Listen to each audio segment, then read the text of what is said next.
Welcome to the Memories of a Moonbird podcast, exploring life one story at a time. Hello, friends, and welcome to the Memories of a Moonbird podcast. I'm Daniel Sherrill. Today on the show, as a professional chef, she's been serving up culinary delights for more than 20 years. Originally from Australia, she made her way to the sunny shores of the west coast of the United States, where she created her own company, Justine's Private Cuisine. She and her team have provided incredible meals to some of the most elite in Southern California, and she's passionate about preparing her food with concern for the environment. Utilizing great care and creativity, she endeavors to lead by example when it comes to sustainability. She's proud of being a farm-to-table private chef who uses locally sourced organic ingredients and sustainable foods. In addition to her amazing and inspiring work, she's also a wife and a mom, as well as a world traveler. She's also one of the funniest people I know who's quick with a sarcastic joke or a hug, or both when necessary. Please welcome Chef Justine Whitney. Thank you. Thanks so much for having me. It's great to have you here. So first question, obviously, you're from Australia. Yes. So what was it like? How old were you when you came here, and what was that like? I was 27, 28. It was about 1997. It was absolutely terrifying. But I'd been working nonstop in Australia and really was looking for something a little bit different. So I came over and started working with a video distribution company. And Now, why did you choose California? My sister was here and she was working for a company and she had a position open up. It was in marketing and I guess production.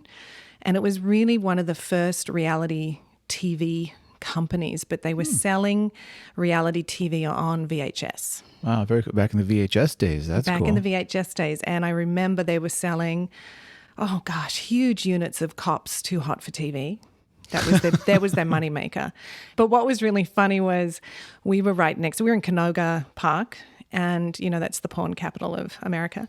And next door to us was this huge porn company. So every now and then I'd look up out of my office window and see the talent walking across the parking lot. And I never knew that they were next door until we got mail mixed up one day. And I had to go next door and exchange mail. That is hilarious. So what got you into being a chef? I've always cooked, and it's been an outlet since I was a child. And my mum was a wonderful cook. She was a huge traveler. In fact, I wish she was here for you to interview her because she'd been to pretty much every corner of the world, and a lot of it by herself. And everything she brought away with it was either food, ceramics, arts, textiles, everything.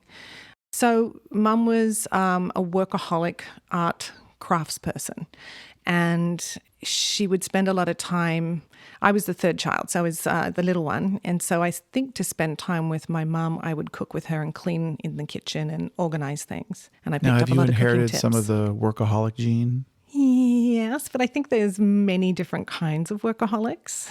And I've definitely picked up on her technique of organizing, time management, that kind of thing. And I know that drives my family mad because I'm such a stickler on time.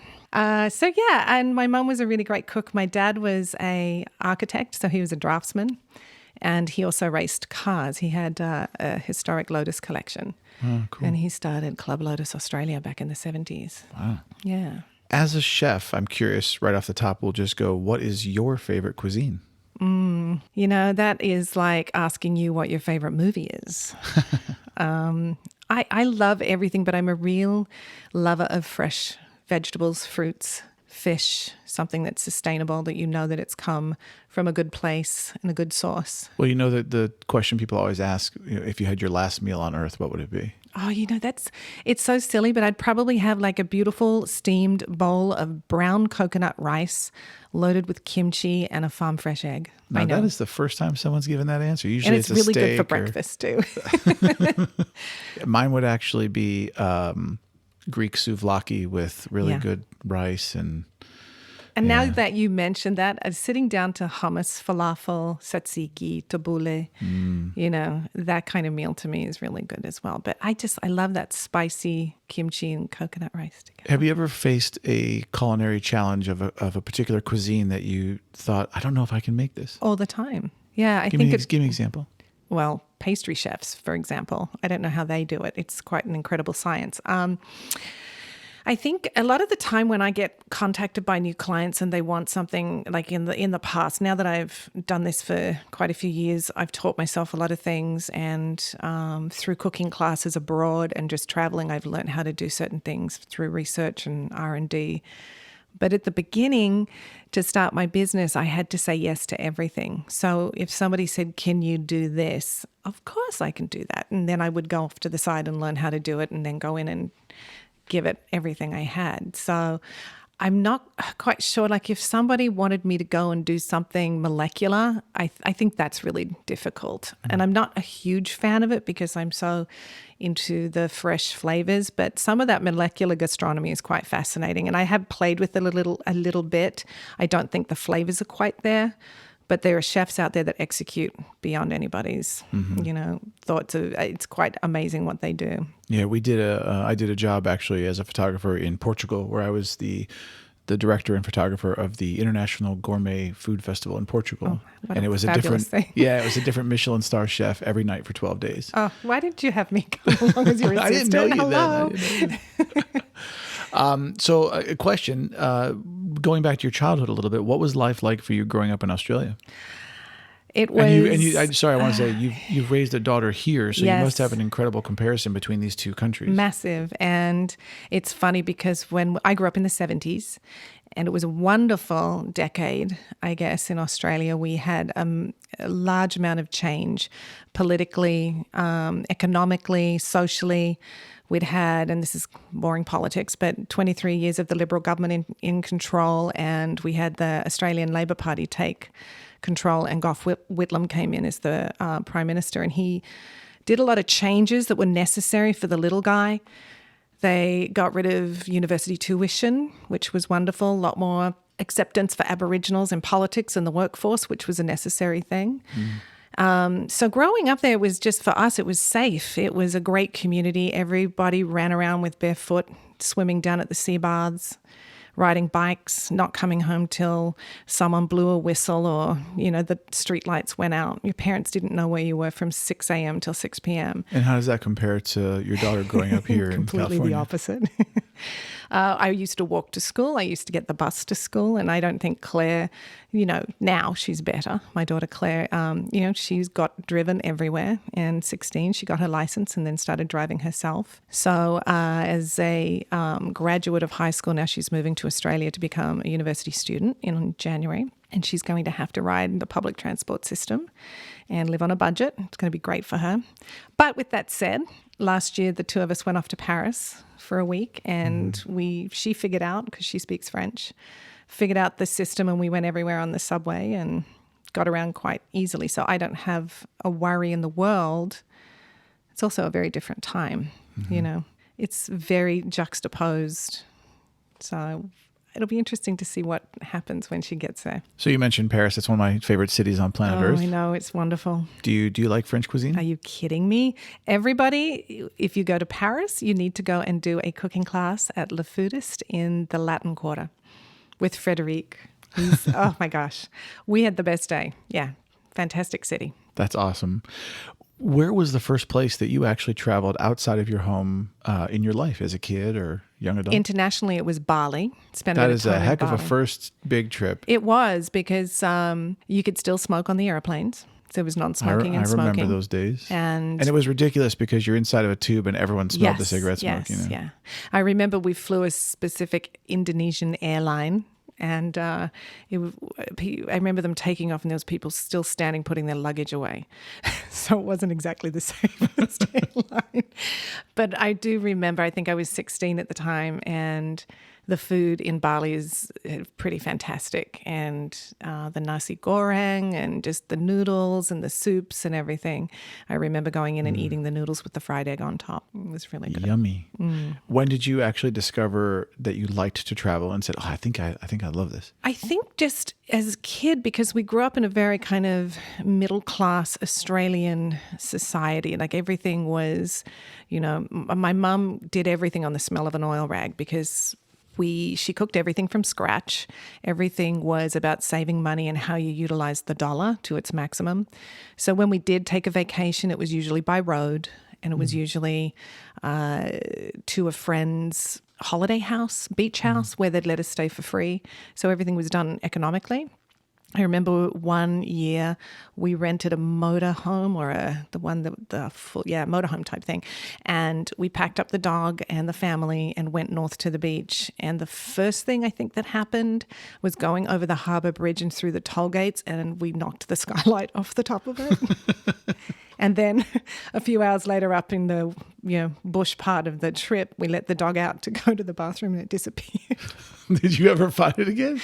Yes, we did, the poor thing. So we had those really fun family holidays where everything went wrong, and it was kind of National like faulty Lampoon's towers. Vacation was your yeah. And then I remember my sister got into cooking, and she was cooking in the damn thing one morning, and we had a plastic tablecloth, and she put everything hot on it, and the entire thing melted and stuck to everything, and my parents were so mad. How much has travel been a part of your career as a chef? I think, just recently I've taken on some big clients and started traveling with them. It's really fun. It's a huge challenge, but I really like it because we usually are in one place. And so I can actually focus on that particular place as a restaurant and set it up in that respect, rather than every time I cater, I tend to pack up. And it's like moving house.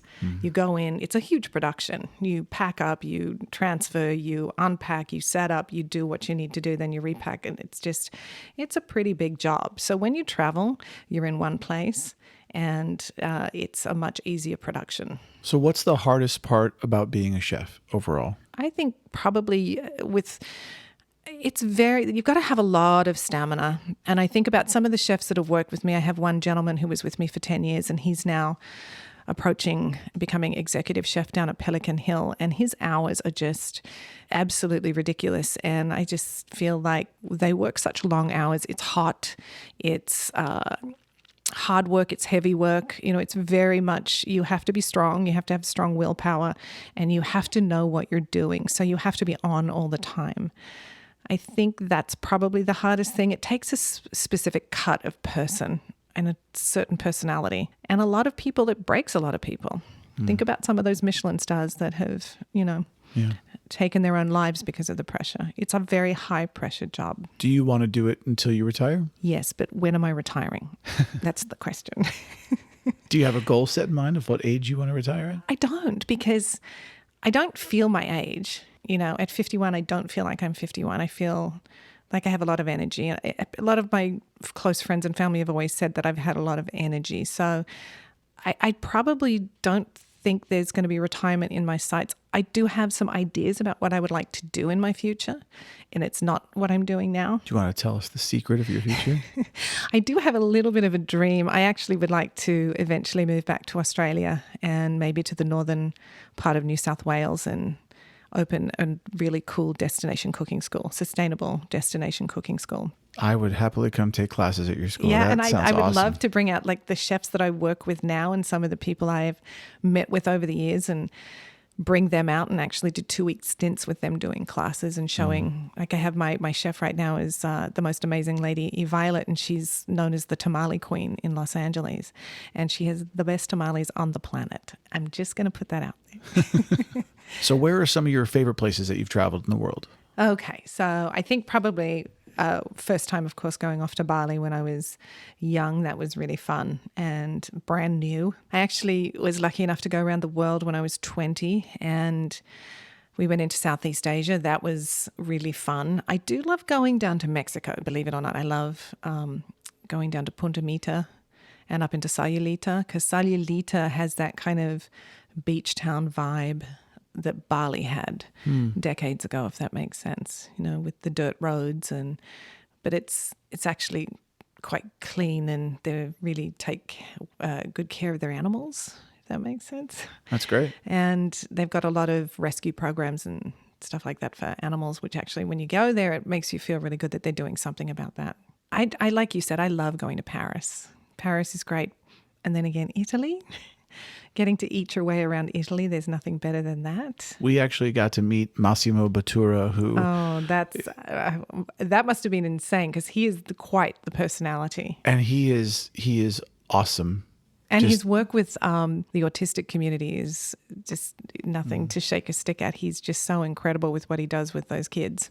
That's cool. Yeah, he's a really nice man and a great chef. Oh, Yeah, great cool. chef. I want to go to his restaurant, actually. Good luck getting in. They did a special on Netflix about it, actually. Oh, yeah. And, was it Chef's Table? Chef's Table, yeah. Yeah, that's a great series. One day you're going to be on it. Listen, they've got some people that, are just cooking from little holes in the wall that are producing fantastic food. And it's so nice, actually, the last couple of seasons to see that with Chef's Table, because I feel like they were focusing more on the Michelin star restaurants and not really giving the little guy a chance to speak. And they really have given them a voice this time. It's been really nice to see that. That's awesome. Let's talk about, if you were to give anyone a piece of advice and say, well, if you're only going to travel one place in your entire life, where would you tell people to go? I can't answer that because I haven't been everywhere. But well, of the places you've been. Of the places I've been, I think that Europe is pretty special because of the food, the sustainability. There's no GMO. And you can literally come out of a city and be in an agricultural community drinking fantastic wine and have just fantastic food around you. I also believe that traveling in your own country is really good. Agreed. Very important. It's a very good thing for people to do. I will say we did go 2 years ago back to Australia and we spent some time in Tasmania. And even though I'm Australian, I do have to say that Tasmania is a pretty special place. It's just above Antarctica. It's bloody cold. But I did a pretty fantastic cooking class down there at the Agrarian Kitchen and learnt some really great things. And just Hobart itself was beautiful, really. And it's really great to walk out in the morning and the sun comes up in that freezing cold harbour and there's this huge orange ice cutter sitting in the harbour and it kind of glows in that dawn light. It was quite fantastic. And we were lucky enough to be there during the time of a festival. It's called Dark Mofo. Great name. And it's all, I guess it's just anti-religion, if that makes sense, an alternative religion. And you go into the city and the harbour is surrounded by these huge neon upside down crucifixes. And a few people had some issues with it. There was a bit of media coverage about it. And there's a lot of very gothic people wandering around. But they have these food festivals and they bring in all the local wineries, breweries, farms, everybody you could possibly think of, like within 100-mile range, and do these incredible food festivals. And we went to what's hate called God, but they love food. And it was really great. We actually got in there for a couple of days and got to experience that. And it's done really well. It's not scary. It's not like that kind of freaky like stuff like you think. They're burning things, sacrificing. And that was really fun too. So I think Tasmania is quite special. Is there somewhere you haven't been that you really want to go? My mum went to Bhutan and it was had been recently opened at the time she went back in the 90s. I think it was the 90s, late 90s, it was allowed. They opened their borders to tourism. And they only opened, I think, for certain months of the year because of the terrain and getting in through the weather. There's a very mountainous, they're in a mountainous valley, so it's really hard to fly into. So she was lucky enough to get on a tour and go in there with some people for, ceramics. And I think she used to do a lot of archaeological travel. And she said it was probably the most incredible place she's ever been. And she never stopped talking about it. And she gave me a bunch of photos and I still have them framed in my house. And it just looks really fascinating. So I would love to go to Bhutan. Now, how long ago did she pass? 2006. Has that loss affected your career at all? The way you approach food and people? Yeah, I think sometimes I could channel my mum with certain things and how she would handle certain situations.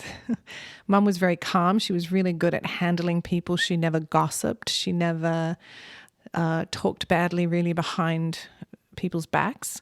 She never transferred really negative information. So if things were going on around us, people's personal lives or issues or things that had happened, that, she never really shared it with us as kids. She was very protective. And as we got older, we learnt things that had happened with friendships and that kind of thing, but we just always thought that everything was great. So I actually feel with certain situations with clients, channeling my mum helps me to keep a little calmer, be a little bit more diplomatic and not be so reactionary. Also comes with age. It does. So, My and my dad dad was was sorry, your dad. No, my dad was a peacemaker, and I think he very much felt, he and my mother both actually, always ask yourself the question, is it worth it? Was really what I got out of them, Absolutely. And I think about that a lot in situations that are tense, and I just go, okay, at the end of the day, I'm not, after I eat something What and is poop, your this is outcome going to going feel to a lot be? better. Yeah. It's not going to be good. So just forget it. My dad was he was very quiet and debonair, and he had a very wicked sense of humor though. So you'd get it, get him on a good side, and he'd like to tell jokes, and he was quite funny. So I think I hopefully got a little bit of that. Definitely. I think knowing you, yes. Has the majority of your travel in your life been by yourself or with other people? Other people. Yeah, and definitely. Do you like to travel by yourself at all? I do. I love it. I do like to travel by myself because I feel like I step out of my realm and my comfort zone more. And when you travel with other people, you have to take on all those personalities. I laugh because I've had some funny experiences and some not so good experiences. Do you want to share one? There's nothing really more to share than, everybody has an opinion, wants to do something different, so you have to find that balance. Have you ever had to overcome any kind of particular challenge while traveling that you're proud of? Proud of? Well, or have you just had to overcome a challenge? I think we did have a couple of hiccups the last time we actually went to Sydney.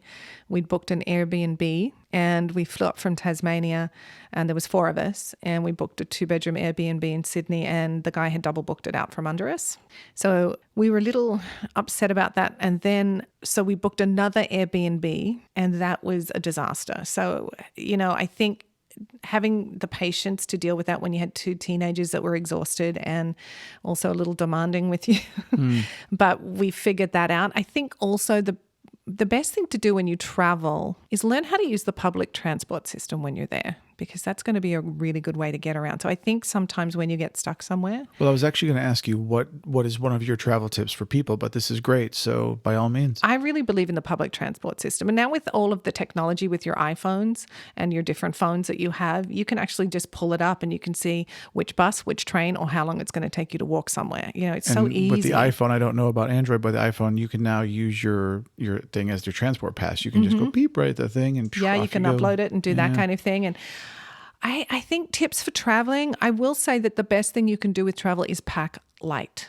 I get so frustrated when I travel with people and they have so much unnecessary load with them. And I'm one of those people, I just try to think everything out, plan ahead for each day. A lot of the time we'll stay in a place that has a washer and dryer. So you can wash and reuse. And the other thing too is you might get somewhere and it's really cold, so you can probably go and buy something warm or go into a secondhand store and get something, if you're on a budget. So packing light and being organized. The thing that kills me too with traveling now is the amount of technology people take with them. The laptops and the this and the that, and checking it all through with, security. If you can get your, the TSA pre-check, that's a great thing for traveling too. It's going to save you a lot of time and stress with going to the airport, because dealing with LAX is really not the most pleasant thing. I always tell people to do TSA pre-check or global entry if they're a frequent traveler. We're going to do the global entry thing. Yeah, it's great. If you don't travel, if you only go somewhere like on a plane once a year or two, it's not worth spending the money, but because you're only going to do it once in a great while. But I agree with you. And we have global entry, which global entry, for listeners who don't know, includes TSA PreCheck, and it is used for getting through security and customs when you travel internationally coming back into the United States. Other countries have their own programs as well. It just takes so much pressure out of that because with Los Angeles particularly, we come from 40 miles away because we're north of Los Angeles, and just sometimes getting to the airport can take you 2.5 hours. So if you get there and you can get through that security line really quickly. Now, I do have to say I am one of those people that takes a laptop and a lot of technology, but my excuse... I understand that with certain Yes, it's part of my job. So if it wasn't my career... Yes, drone cameras, all this stuff. Oh, Lord. But I will say, if I didn't do this for a living, I agree with you, and I would not take all that stuff. I would probably take only my iPhone and my iPad and leave everything else at home. Right. I'd have my iPad on the plane to watch movies and read and stuff, and then my phone for camera, and I wouldn't take anything else. And the other I'd take clothing, but... Yes. And the other tip I probably would give would be don't pack an hour before you leave. Yeah. And I talk to people a lot about research, and one of the things I talk about is definitely check the weather forecast starting the week before you leave and watch the weather trends and see what's happening. Absolutely, Because if yeah. you're bringing shorts, but suddenly there's a drop in the temperature and the whole time you're going to be there, it's going to be 58 degrees, you don't need shorts. One less That's thing to right. pack, you know? So I'm leaving in a couple of weeks for a glacier climbing class up in North Tahoe. You're fully invited if you'd like to join us. that sounds So excellent. yeah, it's knowing what to pack for that because it's going to be cold. Mm-hmm. It's going to be cold, and I don't want to be out there sliding down the snow mountain and not having the right clothing on. So In my years, I've noticed that a lot of people that I talk to say things like, well, yeah, I will travel someday. And one of my main purposes in doing all this is that I don't believe that we should wait for someday.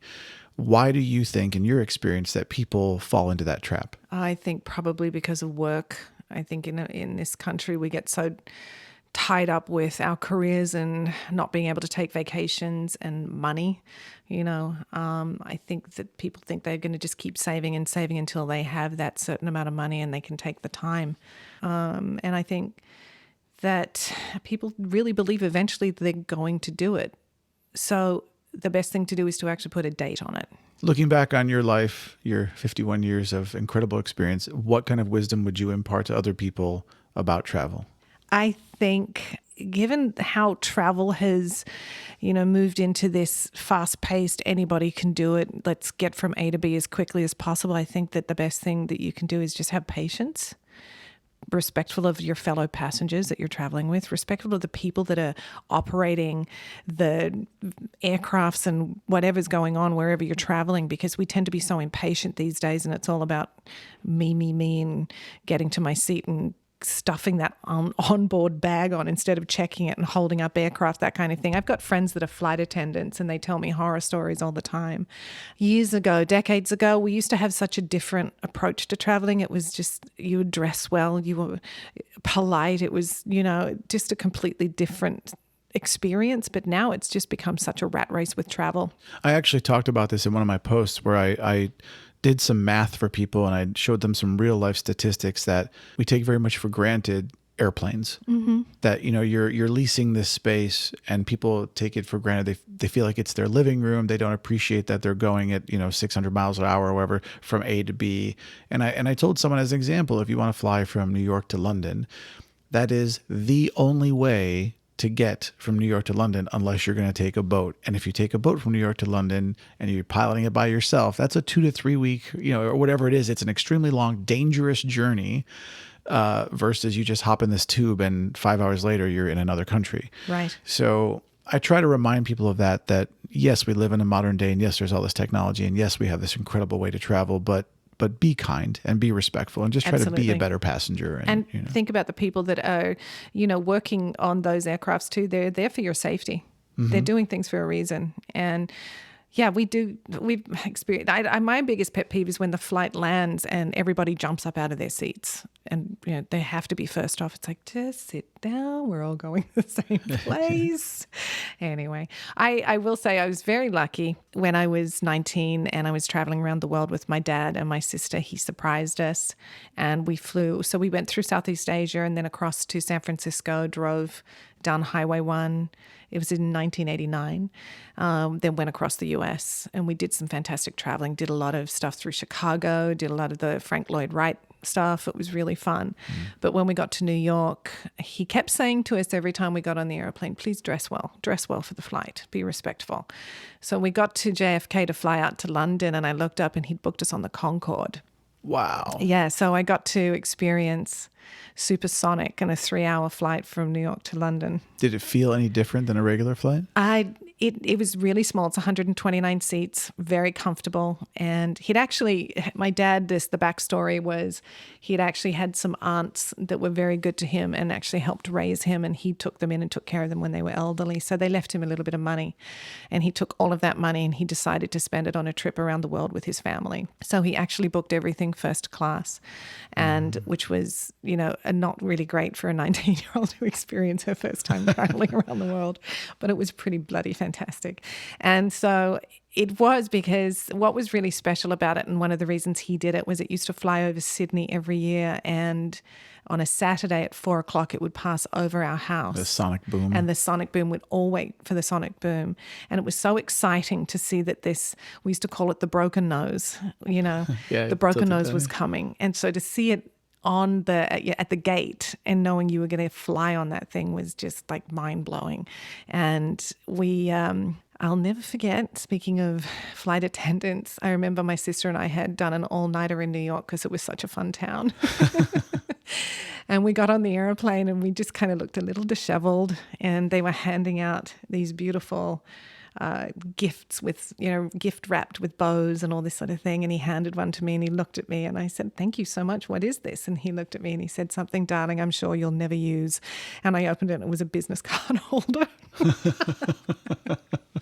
I still have it. From And now you are 1989. using it. That's great. Yeah. But it was so funny. And it was so comfortable. The food was incredible. I'll never forget. This is so weird, but I'll never forget. They had these sauteed mushrooms on this omelet because it was a breakfast flight.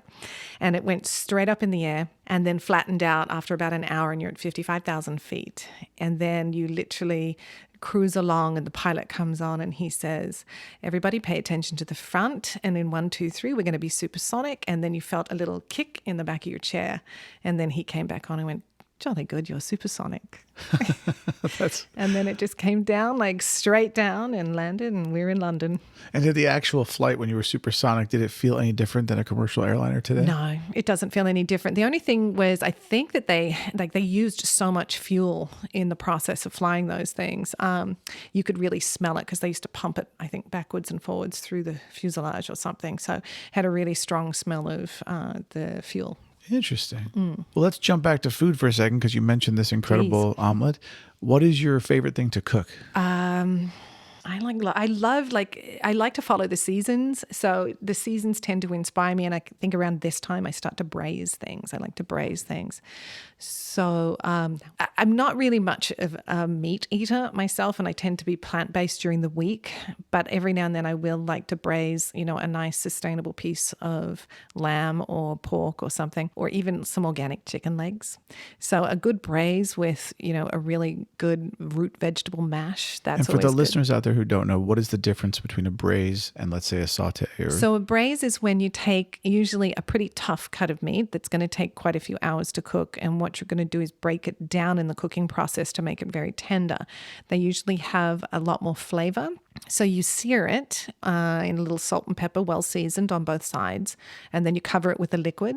And you can either braise it on a stovetop in a nice old cast iron pan or some sauce pot that you like, or you can put it into the oven in something that's oven proof. How do you as a chef feel about the new trend of the Instant Pot? I have one. Do you like I've it? used it once.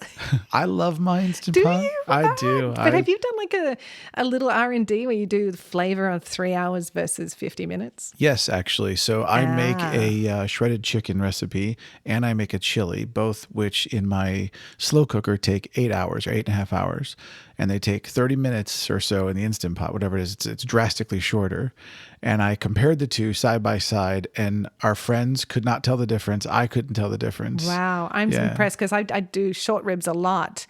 And I got the Instapot for the short ribs just, from an environmental standpoint too. And so I didn't have to have something on the stove for so long. And I didn't think the flavor was all there. Interesting. They're great for... I'm such an old fashioned low and slow. Let's do it, I do think pasta tastes better in a pot low and slow than the Instant Pot makes it too soft too quickly. I never would have done that. Yeah. So let's talk about the environment a little bit. I know you are a sustainable chef who believes very much in organic food and farm-to-table cuisine and whatnot, which is truly commendable and awesome. So thank you for helping save our planet. Can you tell our listeners more about what you do and give them some ideas of things maybe they can do at home to help? Well, I don't know. You've got to just get it into your mindset, first of all, that we have to just change our ways. If it's just ever so slightly with water, for example. When I cook in my kitchen, I tend to, I usually go to the farmer's market twice a week, buy fresh produce from my different vendors and farmers. I bring everything back to the kitchen, and then I fill a big pot of water. I wash everything, soak it, wash it, and then put it on racks to dry. And then I take any of that water and I go and put it out on the herbs and the garden that we've built that, accommodates my kitchen. I try to be sustainable as much as possible with the food. Every time you have a lot of people I meet say, oh, I just don't like leftovers. And the food waste that we have is so massive. I don't understand that because I reconstitute leftovers all the time and I make great dishes out of it. There's so many people out there that are working 3 jobs to feed their families. And, we have so much food waste. It's incredible. And there's so many different things that you can do. And we have access to the internet that can give us those ideas. There's recipes, there's YouTubes, there's all sorts of people that are demonstrating that on YouTube, how you can roast 2 chickens, pull the meat off. You've got food for 2 days there for a family of 4. Then you can take the bones and make a stock from that and turn it into something else, a vegetable soup. There are so many different things that you can do with leftovers. I tend to take whatever's left over in my fridge and I'll turn it into a vegetable casserole or a blended soup or a chili. All sorts of different things you can do. I actually have 2 big compost heaps, compost bins that all of my vegetation, I have certain paper materials that are compostable that go into that. All of that goes onto our vegetables and our fruits, our herbs and our fruits as well. We have fruit trees too. So anything that you can reconstitute that doesn't have to go into the bin, that to me speaks volumes. Instead of it going into a landfill, you're turning it into something else and putting it back on the garden. If you can save water, that's a big thing. It's lots of little things, going electronic instead of paper. We used to, as a kid, we were very environmental as Australians. It was just something we did. We had a different bin for plastic newspaper. We had a trash bin, and then we also had a glass bin. And I'll never forget trash days on Monday nights because we lived below the road, 2 flights of stairs down, and Mum would be like, can you take out the trash? That's like 5 trips with these big bins, But it really taught us. It really taught us that, you separated, so they recycled everything. And we had a big compost pile that was full of worms, which is absolutely terrifying to me because I have a worm phobia. But Mum Really? Oh, God, yes. I have what's it called? Sclerosophobia. But I won't kill a worm. I'll actually rescue them, put them back on the lawn. I have to be honest, I've never heard of worm phobia until today. Oh, gosh, no. I have these tomatoes that I've trained. They grow up through these trees on the side of my property. So they're like trees, tomato trees. And we just discovered a couple of those hornworms. So my chefy Violet came over and she plucked one off and she put it over in the neighbour's yard. And the thing found its way back. We found it in the middle of the yard. So I let it actually have the tomato plant because I thought it was so brave. But he just missed you. Oh God, no, I will run. We just had that massive painted lady migration. Yeah, I actually went out there to film it and everything. They said there was like 1 billion of them that came up and they were heading to Oregon or something. So beautiful, actually. It was incredible, but they were all in the mustard behind our house. We live on open space on the trail, so we hike a lot. And as time went on, they started to breed and there were caterpillars everywhere, and we went running. So your phobia includes caterpillars? Well, it's the same thing. And anyway, I remember running through the hills. We were trail running one day and I started seeing these things, and they're fast. They're really fast. So it's kind of like a horror movie for me, like the worst horror film. And so they would come really fast across the trail as I was running. So then I'm terrified I'm going to kill one because I'm not going to do that. And I just had to go home, go home and weep. Perfect time for a little lie down. Anyway. What is your favorite place that you've eaten in the world?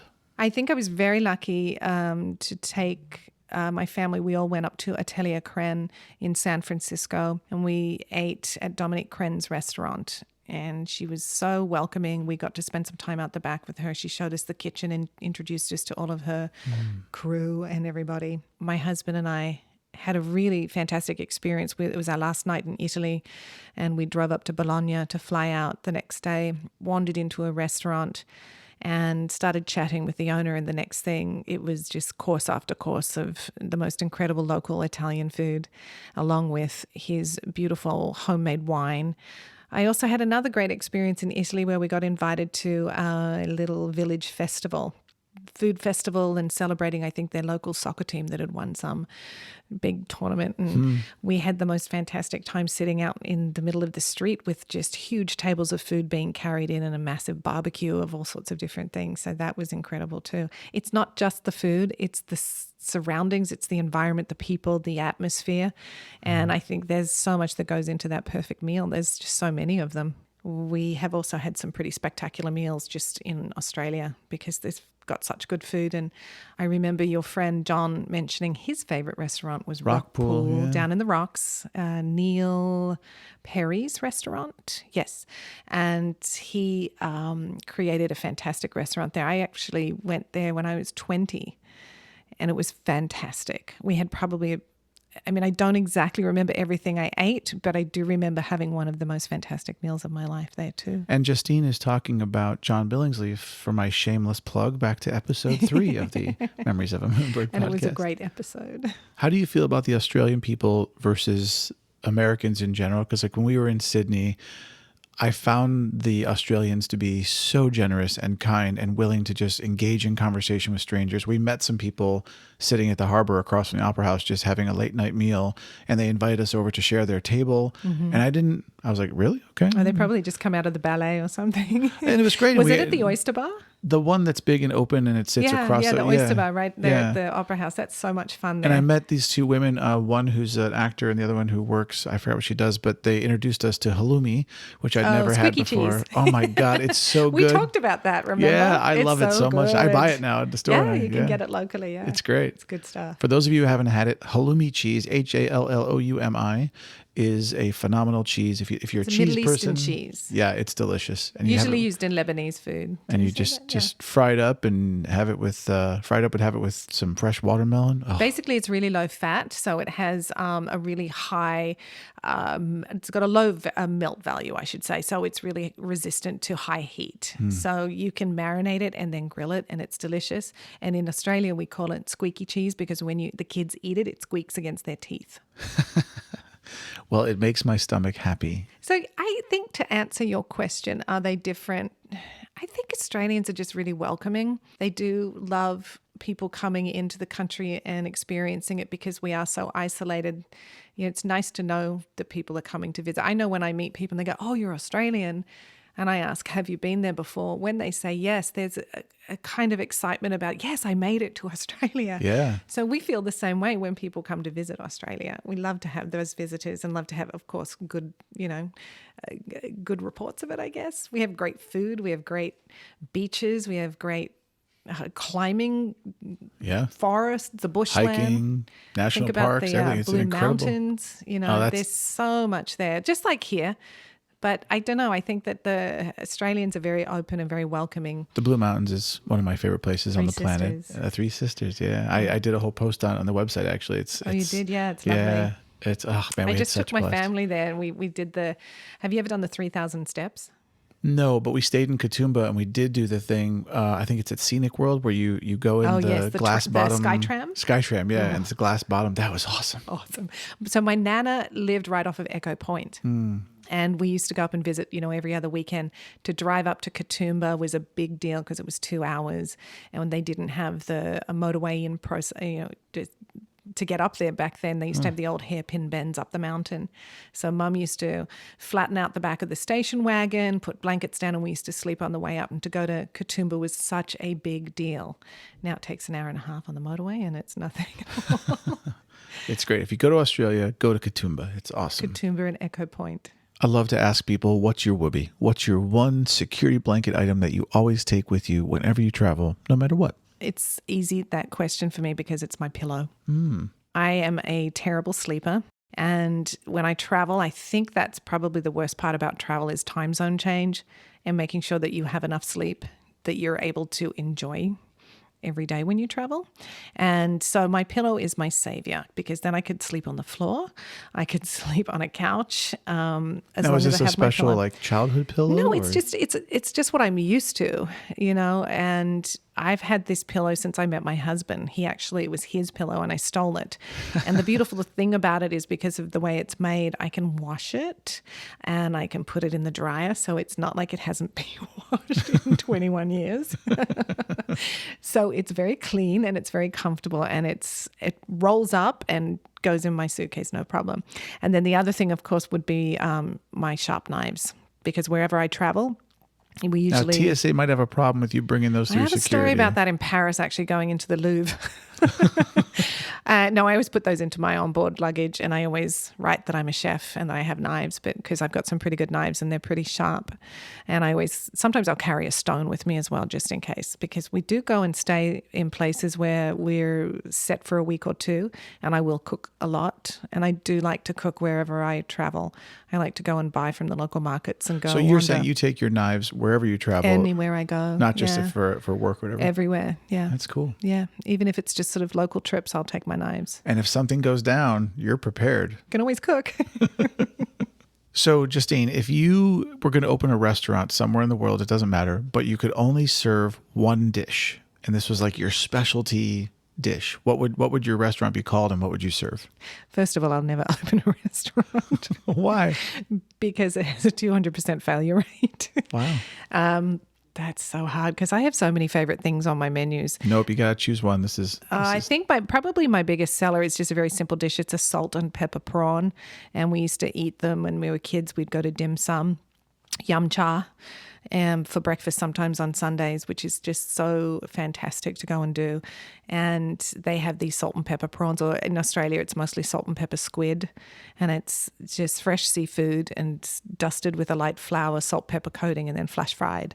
And you can serve it with any really great chili sauce, sweet chili, or a squeeze of lime, something like that. And I've actually even taken that off my menu over the last 20 years, and people say, what happened to your salt and pepper prawns? So it's on the very top. It's the first thing posted on my menu. Now, what would you call your restaurant? The Lazy Chef. No, I'm kidding. I'm always thinking about how you can do things that cut time, cut power, the use of power, water, that kind of thing, but gets the same results. So, I honestly don't know what I would call my restaurant because, as much as people say, open a restaurant, I know that I never will open a restaurant. So I don't know. That's a tough one. I don't know. Honeybee? Honeybee where we serve prawns. I don't know. It's hard. It's a really hard one. Well, I hate to break this to you and make you sad, but I actually don't eat seafood. It's not an allergy thing. I just don't like it. One of my best clients and regular clients, I've been working with her for about 18 years. She despises seafood and fish, and I made her try my salt and pepper prawns, and she liked them. Really? Yep. I will say, when I was at an event you held once, there was a woman there working with you that made fresh sushi. Oh, Gab. Yeah, she's in Hawaii. Yeah, she was an amazing sushi chef. Yeah. And she made a fresh, what was it, salmon roll or something and Jolene had tried it and she said, you should really taste this. I know you don't like seafood, but yes. And I did taste it and it was fantastic. Raw fish has a very different flavor to cooked fish. It's very mild. Depending on the cut, it's very mild. I do sell a lot of sushi grade ahi, and I sell a lot of sustainable fish. So it's probably one of my biggest pushes, I think, with my menus is I stay away from certain kinds of fish that are overfished or endangered.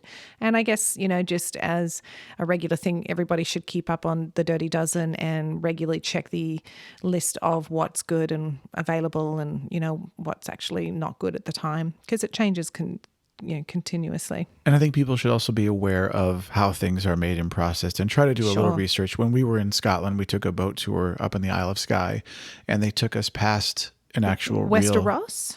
Westeros? That's Game of Thrones. Westeros. That's the only place I'll get my salmon. Kidding. Westeros is from Game of Thrones, the town. Well, Westeros is a really fantastic organic, sustainable farm. It's the only place I get my salmon. That's so funny, though, that you said. So we took this tour out Huge Game of Thrones.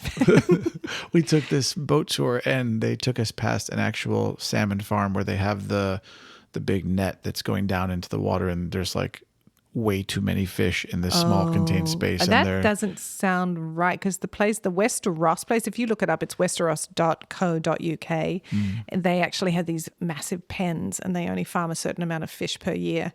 And the way that they take care of it, they're sponsored by the RSPCA, which is the equivalent of the ASPCA.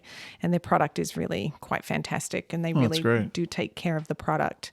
So I am a big fan of them, but not Westeros. Westeros, it's Westeros, just to confuse everyone.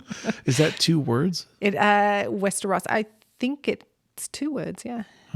It's a great... That's really funny. It's funny. So, Justine, I recently started a new tradition on the podcast, which is called 299 Philosophical and Life Questions with Moonbird. And what it means is I have collected, through friends and family and the internet, 299 of the best philosophical and life questions. And I ask every interviewee to pick 2 numbers between 1 and 299. And I'm going to ask you those 2 questions. I'm going to blindside you here, and you have to, if you so please, you have to answer them. Okay. Live and without a net. Here we go. So pick your 2 numbers. What would you like? 4 and 244. Okay. 2. So 4 and 244. That's just going to give you a huge range. Number 4. What's your favorite fast food restaurant and menu item if you're going to eat fast food? Oh, it's probably going to be falafel. Okay. Is that really fast food? Yeah, because like in Australia and in the UK, the doner kebab situation, and like in Ireland, if you go to Ireland, you know, the late night thing after you've been drinking at the pub is you go out to the doner kebab place and you get a falafel roll. Okay. With lots of hummus. Boy, that was really easy and not controversial at all. All right. Number 244. What's one thing people would never know about you just by looking at you? I don't know. That I know. I was a competitive gymnast. Oh, yeah. Do tell. Just from the age of 8 till 16, competitive with school and with a coach, and competed in the state. And my sister was a gymnast and got me into it. I think my mum actually used to push me on her to go to gymnastics lessons on Saturday morning, so mum had a bit of peace. And so I used to go to gymnastics class with her, and then she would just quietly train me on the side to keep me entertained. And then I ended up joining at 8 her gym at the local Y, and we ended up doing a gymnastics competition type thing together.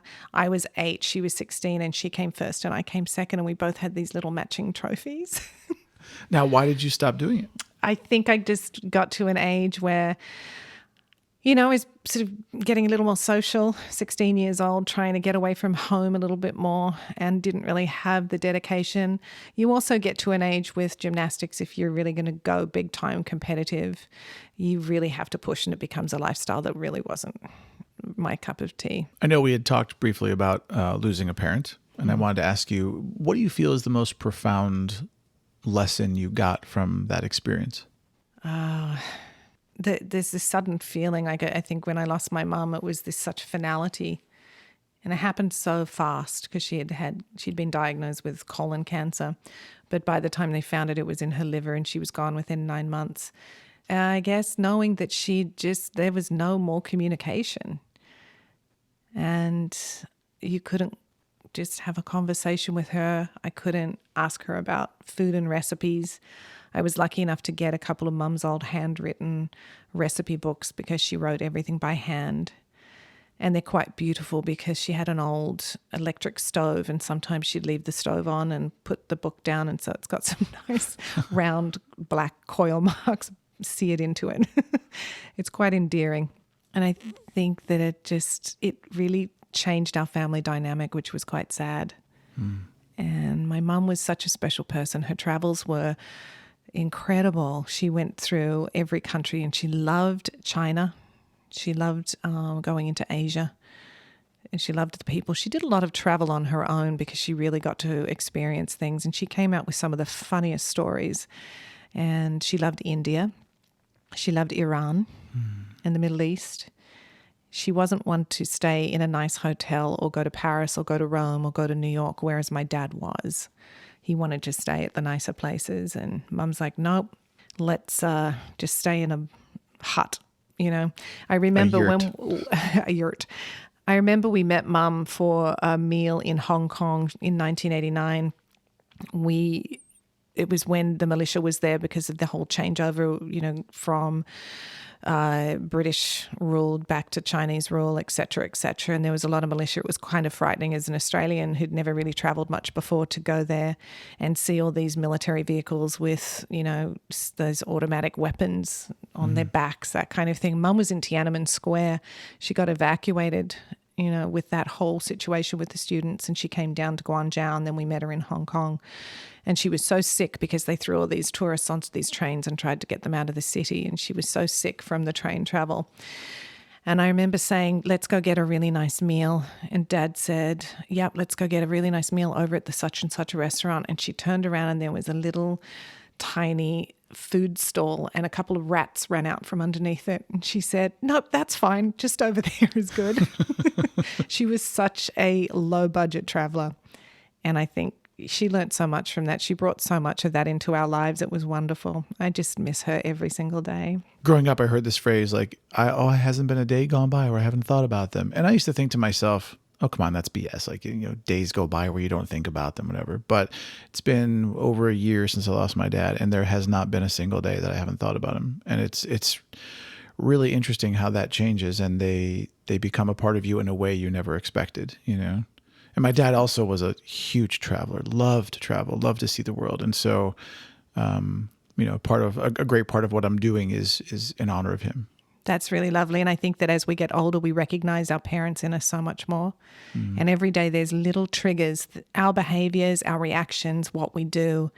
We recognize our parents in us, and it reminds us every day that they're still with us. My mum was a big environmentalist, as I mentioned, and she used to have this particular thing with food. She used to love eating salad, and getting her lettuce dry after washing it was the most important thing. She wanted the driest lettuce leaf there was. Oh, cool. So she came up with this brilliant idea. She always had brilliant ideas, and she decided that the best way to do it was to put it in the top-loading washing machine on spin dry. I know your eyes. Yeah, my eyes just kind of popped out of my head a little bit right there. But it worked. I mean, it absolutely worked. And Didn't the lettuce get destroyed by the force? No, it was kind of like that. Remember that that terrible ride at the fair, the rotor, where you'd stick to the wall. Against the wall. You're like, ah! But yeah, you would be really dry, right? So, and I guess it was a pretty sanitary environment. So she used to, and of course we didn't have a lot of great, variety of produce back then. So it was always the old iceberg lettuce. So they're pretty sturdy. And she'd spin dry the lettuce, but there was a few occasions she'd forget and we'd do a lot of Of course, we wouldn't really enjoy that lettuce. Another thing we did, she was very inventive and she used everything she had. And she had hers pottery with her kiln. She had a couple of kilns. She had a gas kiln and a big electric kiln in the pottery where she worked. And one time we had a big breakfast celebration for my dad's birthday, and we couldn't figure out how we were going to get all the food hot from the top of the house down the 3 flights of stairs into the back garden. So we decided to heat everything up in the kiln. So we had croissant and bacon and beans and all sorts of things stacked in this But the kiln is so hot. But we turned it down and we left it a crack, and it was perfect. It was just like a giant oven. So do you think that you picked up on some of these really ingenious ways of improvising in what you do as a chef? I think that she gave us, all three of us girls, that stuff. We were always trying to figure out how to do something a little differently that's going to save time and maybe save a little bit of money and a little bit of energy and what have you. And I'm constantly coming up with that with catering, because we have to do things in mass proportion sometimes. So for my clients, time is money. So I'm always trying to figure out how I can cut that time and still come up with a product that's more than 100%, because it's going to save them initially, with the pricing and that sort of thing. So I'm always thinking that way. And I do find in this country there's a lot of disposability and waste and that kind of thing, which frustrates me. I've raised my daughter to be environmental, and now she's going to study environmental science, and it's one of her favorite things to take on and challenge people. She challenges her grandparents, my goodness. So I am always thinking of how to do things a little bit differently. And the same with my food, I'm always thinking outside the box. And I look at other people's menus because I'm thinking, I don't want to do that. I want to do something different. I want to stand out from the rest of the crowd and do something different. And I think that's kind of where my niche is. Well, Justine, it has been a phenomenal pleasure to talk with you, and thank you for coming in today. Thank you for having me. It's been so fun. I not only want to say have a great day, but I also want to wish you the best of luck, and I hope you never open the Honeybee Prawn Shop. Me too. If you'd like some more Moonbird in your life, and hey, who wouldn't? Head on over to memoriesofamoonbird.com or visit me on social media @memoriesofamoonbird.